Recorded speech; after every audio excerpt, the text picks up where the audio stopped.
Como foi esse ano pra você? Esse ano, para mim, 2024, ele foi um ano muito bom em relação à prática de trabalho, dia a dia.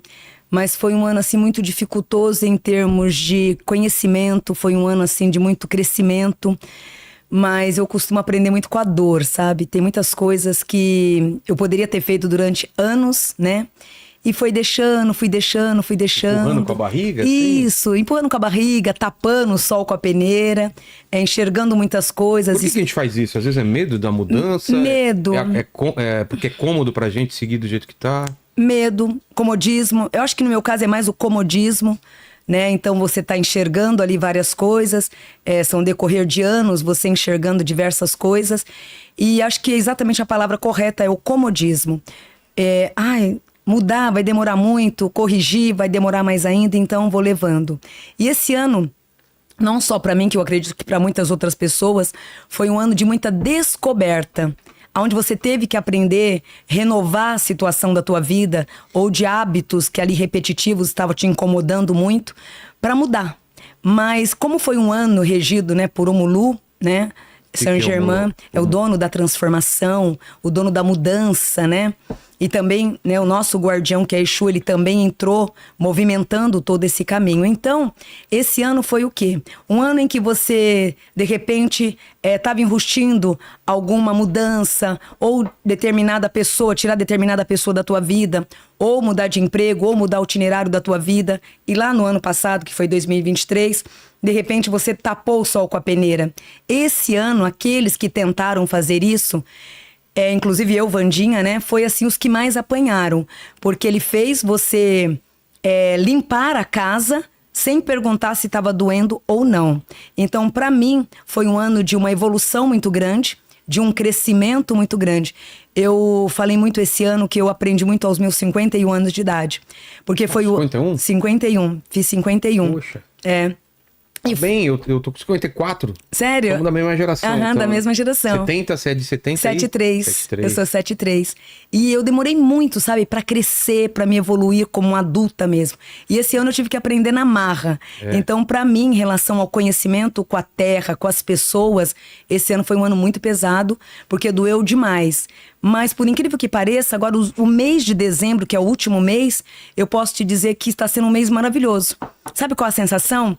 Que eu saí de uma guerra, onde eu fiz toda a faxina necessária e me tornei uma mulher mais forte ainda. Toda mudança é válida, né? É válida e ela, claro que ela gera atrito, gera desgaste, não tem como, né? Sim. E tem gente que adia isso a vida inteira, né? Foi o que eu fiz, eu adiei a vida inteira. Né, a vida inteira, pra não machucar, pra não ferir, pra não machucar o outro, sempre pensando no outro, né? Sempre pensando.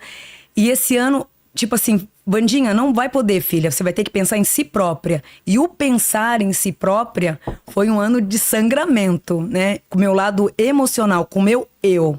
Né, eu com eu mesma. E é uma coisa que você frisou que eu achei muito interessante, e eu penso também muito dessa forma: o teu ano vai ser do jeito que você quer que ele seja. Porque eu acredito nisso. Eu também tenho isso muito, por mais que eu seja uma pessoa muito espiritualizada, eu acredito muito nisso, porque é o otimismo. É o pensamento positivo. Então, de repente, 2025 pode ser o melhor ano, porque são orixás fortes que vai estar regendo. É um ano de criatividade, é um ano de transformação. Mas a sua palavra foi muito sábia, porque se você não tiver a crença, o acreditar e o lutar pelo que você quer, a palavra que você usou... o primeiro passo é nosso, né? Exatamente. Então, eu gostei muito da sua primeira frase, porque é bem isso. Se todo ser humano pensasse dessa forma, com certeza metade do caminho... A tua palavra usando já estava... Eu acho que Deus faz o resto, mas você tem que começar, né? Exatamente. Deus te dá a direção. Se você tá no meio de uma tempestade, mas você tem que remar, você tem que fazer alguma coisa para sair do lugar, né? Exatamente. E eu queria saber do teu começo, né? Como que foi essa descoberta? Quando você descobriu que tinha essa habilidade, né? Foi bem pesado, bebezão, porque assim... Bebezão é muito bom. Olha, eu gostei, ô Fabi. Bebezão, hein? Apesar que bebezão é muito a cara do Tuti, né? Tem cara de bebezão, né? Tem cara de um bebezão, né? Ô, bebezão. Nele. Você viu como ele gostou quando deu a blusa pra ele? Parecia um bebezão todo. Parece aquela... Eu vi a felicidade do olhar. Bebezão. Eu vi a felicidade. Gostei do bebezão. E é isso, é uma criança, né? Você é uma alma muito do bem. Você é uma vidente? Sou uma palavra vidente. certa é vidente? A vidente Vidência é o quê? Vidência e audição.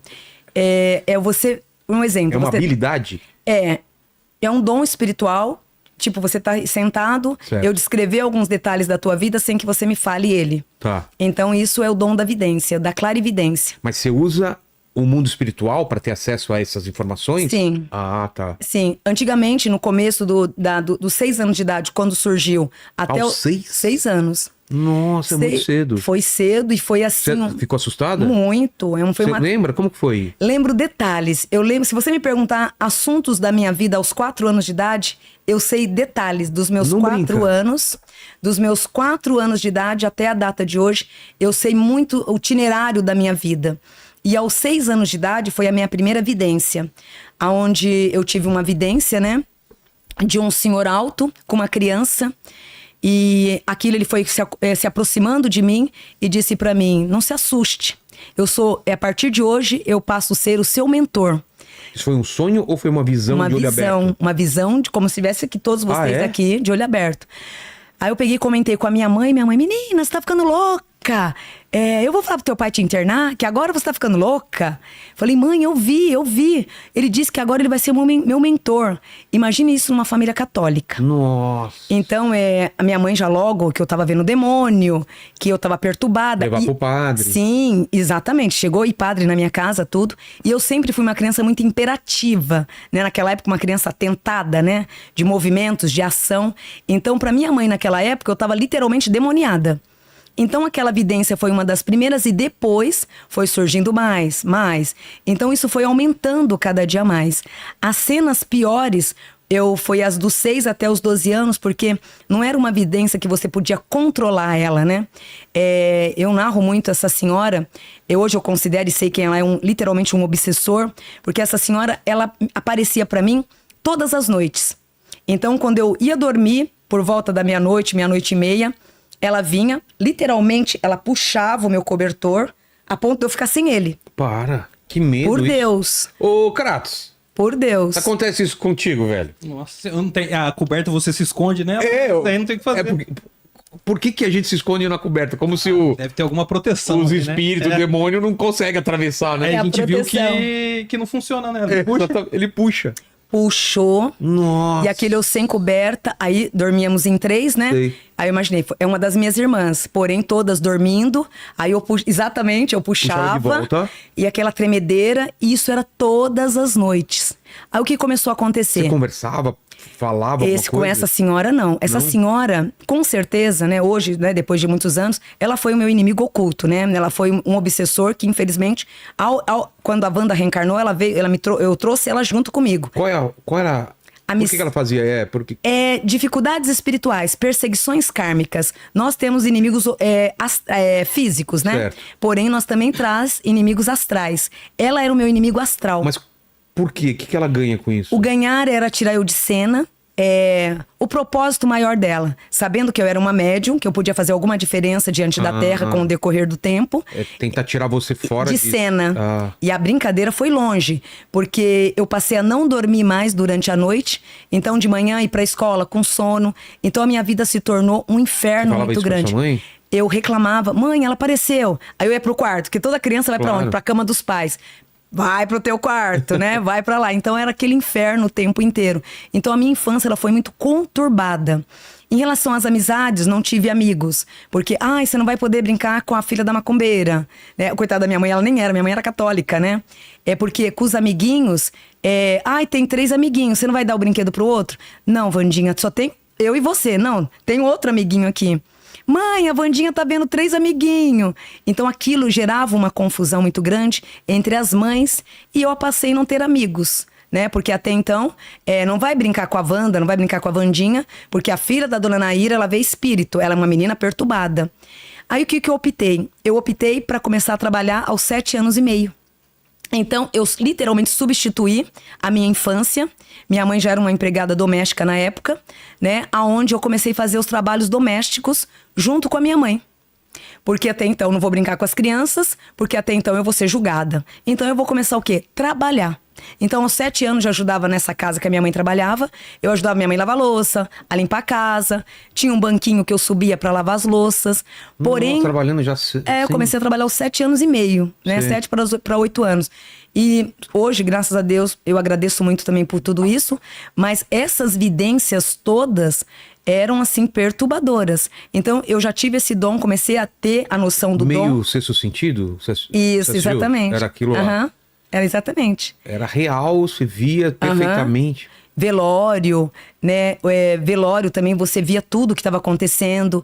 O velório, antes de ocorrer, pessoas que estavam prestes a desencarnar.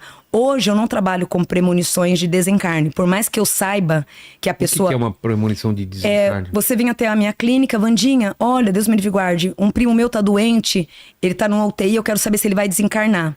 Morrer. Tá. Desencarnar é a morte. Tá. Eu vejo isso na vidência, eu não consigo mais passar isso. É muito pesado. É pesado. Né? Eu acho assim, são previsões que eu não faço, até meus clientes, meus filhotes sabem que são coisas, é um setor que eu não mexo. Por isso, porque é uma energia muito pesada e é uma energia que eu acho que quem tem que dar é Deus. Né? Essa informação quem tem que dar é Deus, porque ninguém vai estar preparado para estar recebendo essa informação, né? E eu tinha muito disso, de saber a pessoa quando ela ia desencarnar. Até Mas hoje. E pra você? Porque você sabe disso. E quando é alguém próximo a você? Era um sofrimento e tanto. Tanto que eu narro muito nesses podcasts, porque eu falo que até hoje eu carrego isso. Saber que o teu tio vai desencarnar, teu tio passa num sábado perto de você pra ir pra um bar, né? Você pede pra ele um choquito, né? Ele traz o choquito, te entrega. Ao te entregar o choquito, ele escorrega, bate no meio-fio e desencarna. Foi isso que aconteceu? Foi isso que aconteceu. Você viu isso acontecer? Porém, antes dele, ele passou por mim, tava eu e minha prima. Antes de ir pro bar? Antes de ir pro bar, tava eu e minha prima, com um carrinho de rolemã, que é o que eu adoro até hoje. É o carrinho de rolemã. Preta, vamos lá pro tio? Vamos lá pro bar? Vamos pegar um choquito? Falei, não, eu vou ficar andando de carrinho de rolemã. Aí quando ele vira, ele falou assim, então o tio vai sozinho. Falei, vai sozinho. Peguei e fiquei com a minha prima. Quando ele virou as costas, eu falei, Simone, tio Paulo não volta. Nossa. Para com isso, o que você tá vendo agora? Quem tá falando com você? Eu falei, ele não volta, ele vai desencarnar hoje. E o pior de tudo é que ele não vai desencarnar no momento. Ele vai ficar dodói primeiro e depois por alguns dias desencarnar. Ai, vamos brincar de carrinho de rolemã? Sua mãe falou que vai te internar, hein? Sua mãe falou que vai te internar. Eu falei, não, eu vou ter que contar pra minha mãe. Meu tio vai desencarnar. A minha prima responde, não, melhor você não ir. Você já apanhou da tua mãe hoje, você vai apanhar hoje de novo. E realmente, um dia antes, eu tinha apanhado da minha mãe. Por quê? Porque eu disse pra ela que o meu avô, que ele não ia desencarnar. E quem ia desencarnar era um tio-avô. E realmente, quem desencarnou foi um tio de Minas, que tocava sanfona, que realmente desencarnou. Mas o meu tio, quando ele voltou, literalmente, como eu narrei pra minha prima, ele bateu a cabeça no meio-fio, ficou uma semana na UTI, depois veio a falecer. Você conseguiria alterar isso? Alterar? Por exemplo, fala pra ele, não faz tal coisa, porque senão vai acontecer isso. Sim, se eu tivesse um conhecimento. 9 anos de idade. Então, hoje as premonições, né, quando a gente vê, Deus me livre e guarde. Você veio fazer uma previsão, vai viajar, né? Olha, cuidado, não vai viajar, procura outro mês, né? Então, isso dá pra eu fazer, graças a Deus, faço com muitos clientes, remediando dessa forma. Tanto que eu sou muito procurada, Wandinha, vou fazer uma viagem, Wandinha, vou montar uma empresa. Isso é legal, na vidência dá pra você ver, Deus me livre e guarde, se aquela pessoa vai ter um prejuízo, ou se Deus me livre e guarde, aquela viagem vai causar alguma coisa. Então, dá pra você prevenir. E a partir do momento que você tem a permissão de ter essa informação na vidência, significa que Deus está te permitindo também o corte. Isso que eu ia falar, porque às vezes não é que aquela pessoa tem que morrer Exatamente. Aquele dia, não é o destino dela. Quando é o caso do destino, você pode vir passar por mim. Eu vou fazer toda a leitura e você no outro dia falar assim, nossa, Wandinha, eu tive com você ontem, você não disse que fulano ia falecer. Porque aí não tava mais na ossada do médium, porque era o destino. Você sabe quando é uma coisa e outra? Dá pra distinguir as previsões de riscos de morte e aquelas que já tá na linha do destino e que não tem como. Algumas são evitáveis e outras não, é isso? Exatamente. Pô.